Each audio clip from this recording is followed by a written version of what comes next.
네, 여러분 안녕하세요. 합격의 법학원 관세법 1차 강의를 담당하고 있는 이영호 관사입니다. 반갑습니다.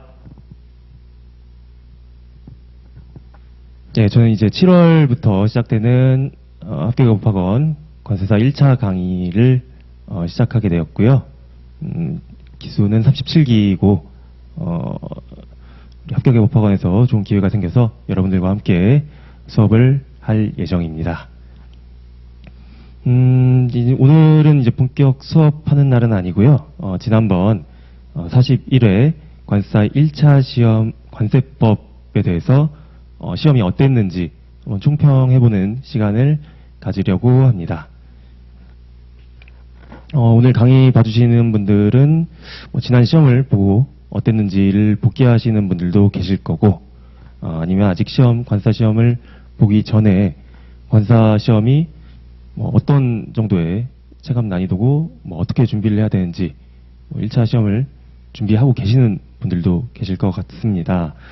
그런 분들에게 좀 도움이 되고자 지난 시험 때 좀 어떤 식으로 출제가 되었고 요즘 최근에 관세법 1차의 출제 경향은 또 어떤지 그런 분들 위주로 확인해 보겠습니다. 자, 오늘은 문제풀이 시간이 아니기 때문에 각 문제마다 이 문제가 어땠다, 이 문제는 좋았다, 함정이 있어서 어려웠다, 이런 것까지는 보지 않을 거고요. 그런 부분들은 추후에 문제풀이 시간에 여러분들께 설명을 드릴 예정이니까 그때 참고를 해주시면 좋을 것 같습니다. 자, 먼저 전체적인 출제가 각 장마다 어떻게 출제되었는지를 한번 확인해 봤는데요. 일단 가장 먼저 보셔야 될 게 우리가 챙길까 말까 좀 계륵 같은 존재인 FTA 특례법이 보통 5문제 정도 나오는데 이번에 6문제까지 나왔다. 한 문제 차이, 큰 차이는 아니지만 이런 시험을 보면서 생각보다 FTA 특례법이 비율이 많네 하면서 준비를 안 하셨던 분들은 괜히 좀 마음이 불안하고 그럴 수 있어요. 예. 그런 부분들에서 FTA 특례법을 앞으로 이제 시험 준비하시는 분들이 챙기실지 안 챙기실지 모르겠지만 챙기지 않았다고 하더라도 많아봐야 여태까지 10년 동안 가장 많이 출제된 회차에서도 6문제까지였으니까 한두 문제 정도 이렇게 차이가 난다 해서 이것 때문에 시험 중간에 흔들리거나 리듬이 끊기거나 이런 일이 있으면 안 되겠죠.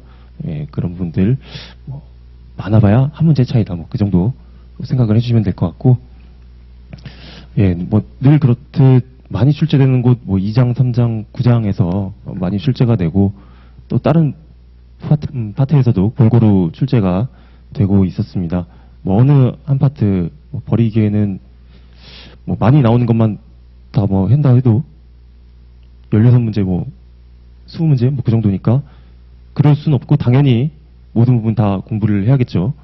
우리 2차도가 최종 목적이니까 2차 시험을 준비하면 특히나 버릴 부분이 없습니다. 굳이 빠르게 1차에 시간이 없어서 빠르게 점수를 좀 높이고 전략적으로 공부한다면 하면 한 10장이나 11, 12, 13장에서 굳이 좀 힘을 뺀다면 그 정도는 되겠지만 전체적으로 관세법은 2차까지 고려해야 하기 때문에 버릴 곳은 없다는 생각이 듭니다. 특히나 1장 같은 경우를 2차 준비하시면은 1장에서 출제되는 일이 그렇게 많지 않기 때문에 대충 보고 버리시는 분들도 있는 걸로 알고 있는데 2차까지 준비하실 정도면 1차에 대한 자신감이 어느 정도 있으니까 그게 되지만 1차를 처음 보실 때 1장 문제가 지금 제가 들고 있는 게 이제 시험 문제 A형이었는데 딱 보자마자 1장에서 연달아서 나왔는데 보자마자 이제 모르는 문제가 나오면 그것도 이제 객관식 시험의 흐름을 탁탁 끊어먹으니까 좀 이제 멘탈이 흔들리거나 긴장을 많이 하시는 분들은 그런 부분에 있어서 좀 좋지 않은 결과로 또 이어질 수 있기 때문에 1장 분들 또 이제 출제되는 거 많이 나오는 거에서 많이 나오니까요. 그런 분들을 굳이 버리실 필요 없이 좀 챙겨주시면은 전체적인 이제 시험을 운영하는 편에서는 전략적으로 좀 접근하는 게 좋을 것 같습니다. 출제 빈도도 뭐 세 문제면 적은 편은 아니기도 하고요. 자, 그렇게 해서 각 장에서 어느 정도 나왔는지를 대략적으로 좀 파악을 해봤고, 사실 늘 그렇듯이 큰 의미는 없습니다. 다 준비를 하셔야 됩니다. 이번 옆에 있는 표는 각 문항별로 난이도가 어땠는지, 뭐 쉬운 거, 보통, 또 좀 어려운 문제, 그리고 이 왜라고 쓴 거는 뭐 굉장히 마이너한 부분이죠.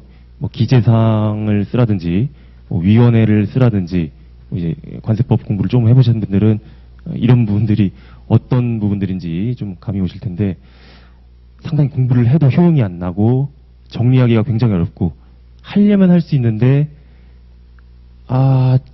전략적으로 준비하기에는 시간을 좀 많이 잡아먹게 돼서 사람에 따라서는 뭐 객관식을 준비하려면 조금 힘을 빼고 준비하는 것도 괜찮은 부분들입니다. 소위 말하면 이제 시험 봤을 때 재수가 없으면 다 틀려도 뭐라 할 말이 없는 그런 부분이라고 할 수 있는데요. 그런 부분들이 이번에 8문제, 한 20점 분량이 나왔습니다. 그래서 시험을 좀 보수적으로 굉장히 좀 운이 없게 뭐 준비를 했다고 치면, 관세법 맥스로 맞았을 때 80점을 목표로 해야 된다고, 100점이 아니라 80점이 최고 점수고, 저 8문제에서는 찍어서 몇 문제 좀 맞춰야겠다, 이렇게 접근하신 게 마음이 편하고 시험 전체적인 준비에 있어서, 운영에 있어서 그게 더 뭐 다른 과목에 투자를 한다거나 뭐 아니면 2차에 좀 더 투자를 한다거나 할 수 있으니까 그게 더 유리할 수 있어요. 물론 이건 선택사항입니다. 뭐 어떤 사람은 위원회 막 잘 외워지고 기재사항 쓰는 게 너무 편하고 뭐 실무를 뭐 해보셨던 분이라든지 그러면은 그게 유리하신 분들은 당연히 이쪽에서 점수를 취득할 수 있을 텐데, 제가 오늘 말씀드리는 건 좀 보편적으로 시험을 거의 뭐 처음 준비하시거나 하시는 분들 위주로 말씀을 드렸으니까, 관세법은 무조건 100점, 나는 관사가 될 거니까 관세법 완벽하게 알아야지 100점이 아니에요. 80점 정도가 현실적인, 우리 시험을 지금 준비하는 단계니까 그런 자세한 내용은 나중에 관사가 되고 나서 확인하셔도 됩니다. 시험을 목적으로 한다면 80점이 맥스고, 그 중에서 어려운 문제도 있는데 사람이 살다 보면 객관식 시험인데 함정 문제도 있고 틀릴 수도 있단 말이에요. 80점을 다 맞으면 정말 실력이 좋지만, 위에 보시면 이제 난이도 상위 문제 다 맞기는 쉽지 않을 것 같습니다. 뭐 몇 개는 좀 틀릴 수도 있겠죠. 사람이 문제를 풀다 보면.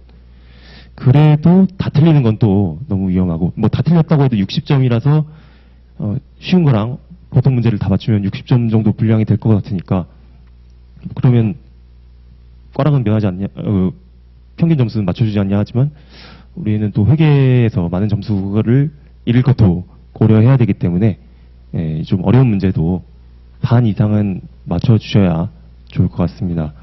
그래서 쉬운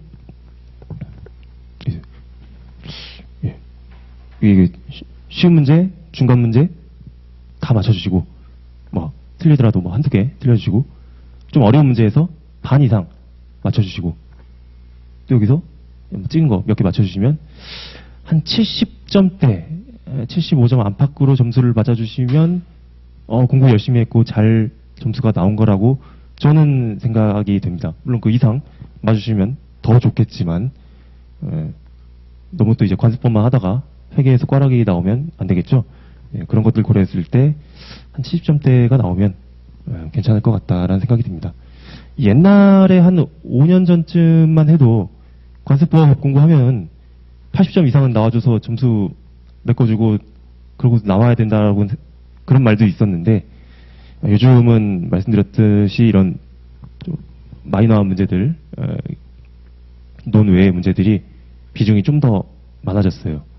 그러다 보니까 문제를 풀 때도 이런 것들이 중간중간 보이면은 약간 좀 마음이 흔들리고, 내가 공부 열심히 했는데 부족한 거 아닌가, 막 이거 맞는 문제도 막 틀리는 것 같고, 쭉쭉쭉 힘차게 문제를 풀어 나가야 되는데 멘탈 흔들리면 아는 것도 막 안 보이고, 그런단 말이에요.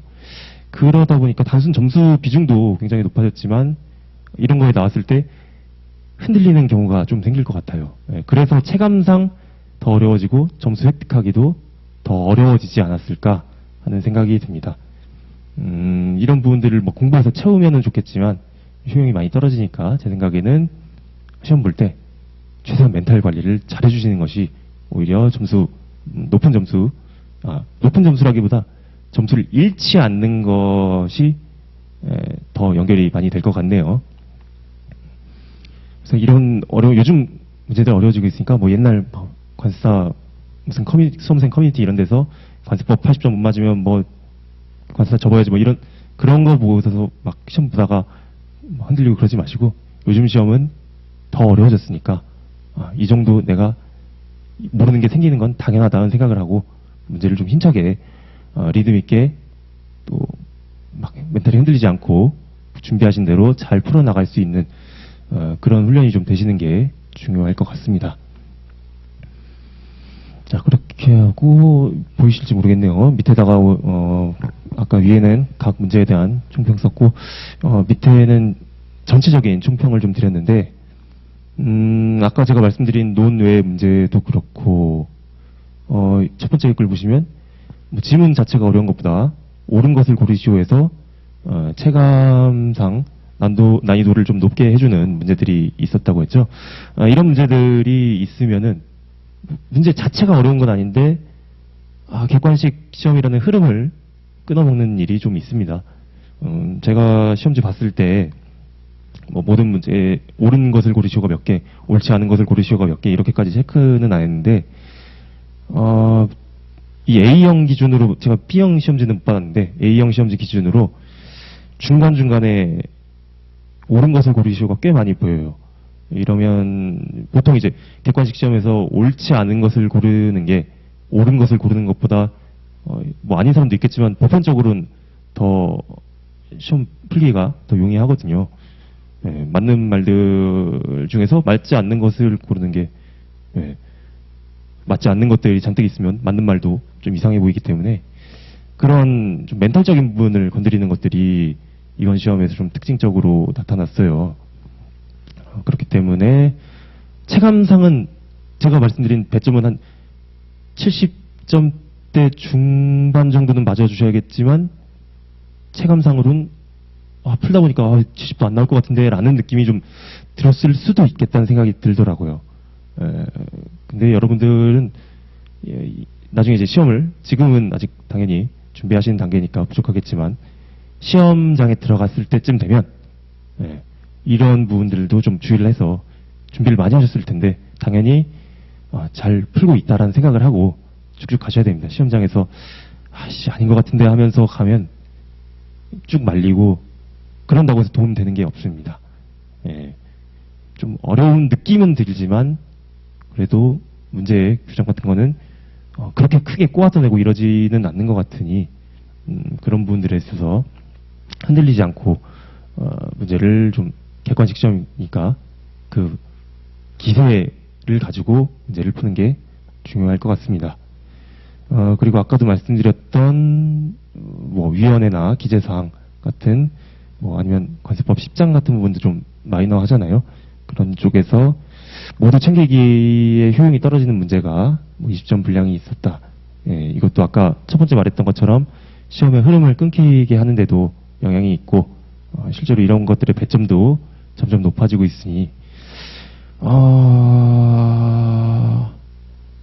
전략적으로 준비하시는 분들은 말씀드렸듯이 좀 이런 부분은 놔주어야겠다라고 생각하시거나 아니면 좀 나는 시간이 충분히 여유가 있고 뭐 해보니까 위원회나 뭐 기재사항 이런 부분들도 정리가 좀 잘 되고 할만하다 하시는 분들은 뭐 이런 쪽에서 점수를 좀 획득하시면 좋겠죠. 근데 아마 보편적으로는 이쪽에서 점수를 많이 잃을 거기 때문에 이런 게 나왔다 하더라도 원래 관세법 다 맞아도 80점 그 이상은 보너스 같은 느낌이라고 생각하고 긍정적으로 문제를 좀 푸셔야 됩니다.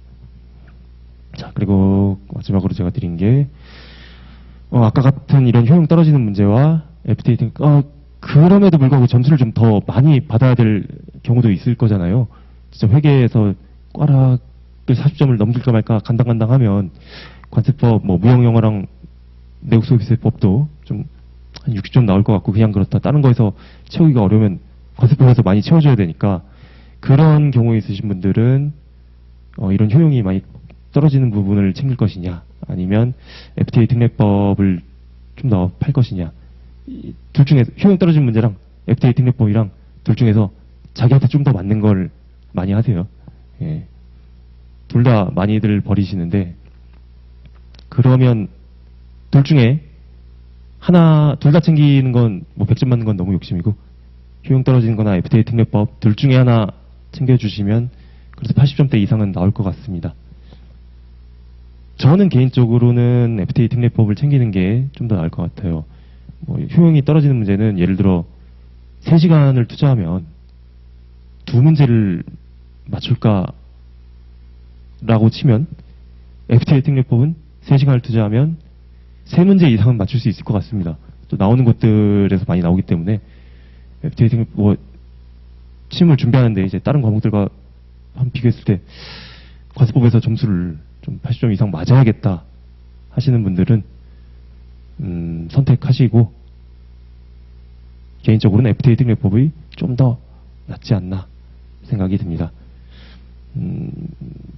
예, 이거는 아마 여러분들이 다시 이제 25년에 1차 시험 직전쯤 됐을 때 느껴질 거예요. 그때까지 가면은 좀 늦으니까 그 전에 FTA 특례법을 그냥 스킵하지 말고 뭐 요약본이라도 한번 쭉 보고 가주시면 좋을 것 같습니다. 자, 일단 오늘 제가 준비한 총평은 여기까지고요.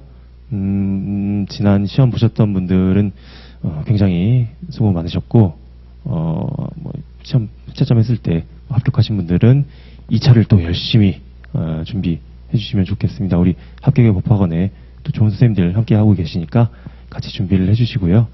또 뭐 1차를 아쉽게 떨어지신 분들이나 이번에 1차를 새롭게 25년 준비를 하고 계신 분들은 뭐 역시나 충분히 좀 휴식하신 다음에 저희와 함께 시험을 준비해 주시면 좋을 것 같습니다.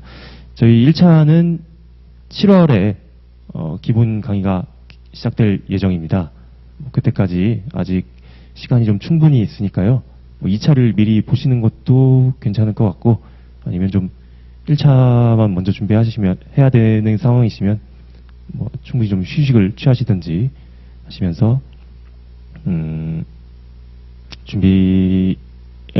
본격적인 시험 7월 이후에 본격적으로 시험 준비가 들어가면 그때부터는 여러분들 쉴 시간이 없습니다.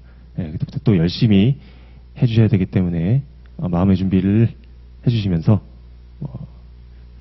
7월에 개설되는 저희 강의도 많이 들어주셨으면 좋겠습니다. 자, 오늘 준비해서 말씀드렸는데 뭐 부족한 부분도 많이 있을 거고 뭐 시간도 짧고 해서 많은 부분을 말씀드리지 못했습니다. 더 필요하신 부분들은 또 연락 주시면 언제든지 답변을 드리도록 할 거고요.